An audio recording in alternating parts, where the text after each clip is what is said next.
إنتاج الشبل تقدم.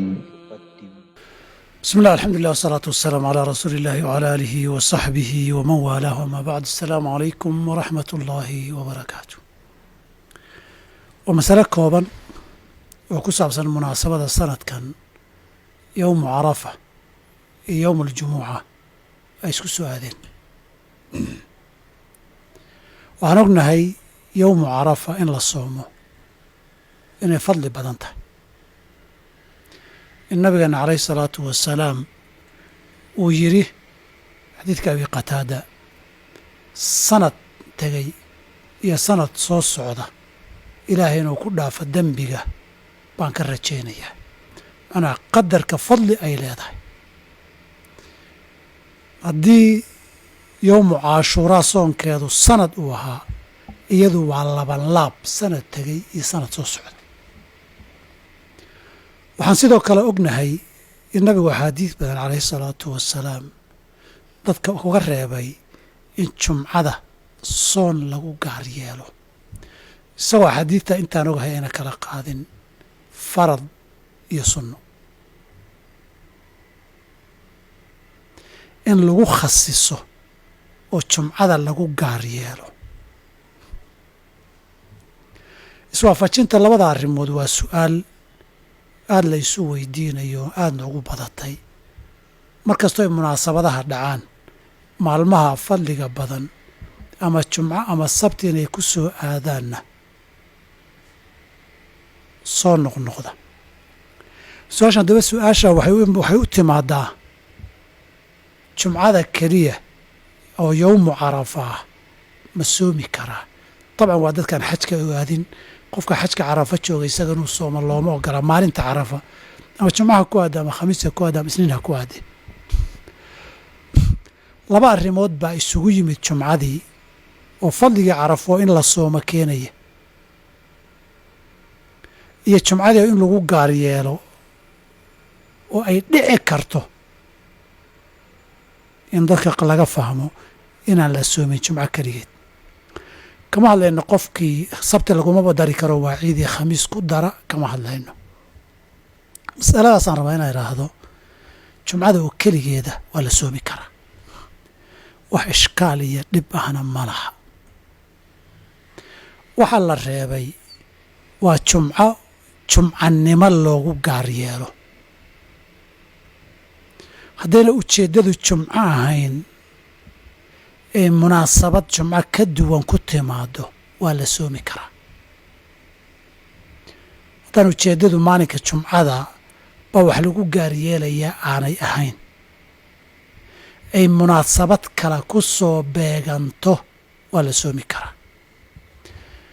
adiladu waa fara badan tahayee aan labo kaga gaabsado nabigu alai sl soomka ugu fadli badan soom sunno ah oo la soomo wuxuu ku tilmaamay sawmu nabiyillaahi daawuud kaana yasuumu yowman wa yuftiru yowman maalinna waa soomi jiray maalinna waa afuri jiray haddii aad maalinna soonto maalinna afurto usbuucan haddaad khamiis soonto oo jumcaha afurto sabti baad soomi axadna waad afuri isniin baad soomi talaadana waad afuri arbacaad soomi khamiisna waad afuri jumcaad soomi labada usbuuc mid baad jumco soomi soomkaa maalin dhaafka ah naska iyo intaan ogahay wifaaqan waa la ogolyahay sababtoo ujeeddadu jumco ma ahee markay jumco kaaga soo beegantana waad soomi markay khamiis kuugu soo beegantana waad soomi jumca hadduu afur ku soo beegmana waad afuri hadduu soon ku soo beegmana waad soomi qofkani qof ujeeddo iyo dangaara jumco kaleho wax ku gaar yeelaya maaha waa qof barnaamijkii soonka ee uu lahaa uu kaga beegmay weeye waa loo ogolaaday sanadkii munaasabad mara maa waxaan ka hadlayno ogow waa labadii usbuucba mar baa jumco noqonaysa labadii usbuucba mar buu jumco soomayaa bishii markuu ugu yaryahay 2 jeer bay soo maraysaa sanadka haddii lagu dhufta labana 24 jeer bay soo maraysaa taas waa la ogolyahay waxay caddayn u tahay qofkay kaga soo beegantay munaasabad uu si kale u soomayo soonkuna uusan ujeeddo jumco ahayn inuu soomi kara la garanaya. ta labaadna waa si gaaruuba nabigu jumcada u soo sheegay oo markuu reebay in jumcada lagu khaas yeelo in la soomo wuxuu raacayey ilaa an yakuuna sawman yasuumu axadukum soon uu soomi jiray inuu yahay maahane. soonaad soomi jirtay labadaba way soo gelayaan. kii maalin dhaafkaa waa soo gelayaa.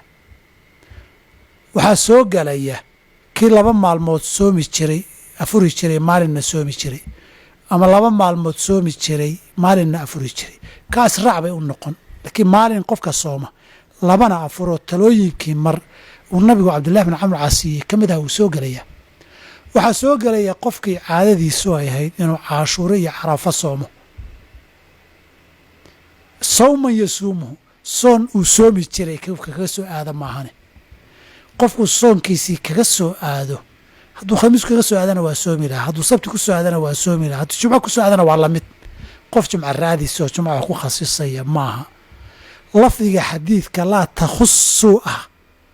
ha ku gaar yeelinana waa laga dhadhaminayaa.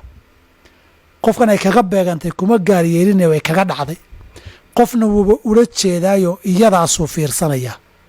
qofka fiirsiga gaarka ee gaar u fadlilaya ee cibaada ku khasisaya weeye qofka nusuustu ay diiday. qofka ay cibaado uu cibaadaysan jiray ama u taxano ahayd ay kaga beeganteen jumca wax gaara ka lahayn kagana xidhnayn ma aha qofka laga hadlayo. sidaasay nusuustu ku wada soconaysaa. saa darteed yowmu carafa iyo yowmu caashuuraa iyo maalin dhaaf qofkii soomi jiray intaba way soomi karaan maalinka jumcada ah oo ma aha dad jumco wax ku khasisay ama ujeeddo jumco leh soonay caado u lahaayeen iyo dariiqay mari jireen oo cibaadaysan jireen baa kaga soo beegmay. sharciguna sidaa guud ee nabi daawuud iyo taladii cabdullaahi bni camr alcaas iyo sidan ilaa soonkii caadada u ahaa la fasaxay baa lagu ogolaaday. saa darteed waa la soomi karaa, fadligeedana waa la helayaa. wax dhib iyo xarajana ma laha. marka dadku ha soomaan, khalkhalkana dadka ha laga daaya. khayr allah idin siiyo. wasalaamu calaykum waraxmat ullaahi wabarakaatu.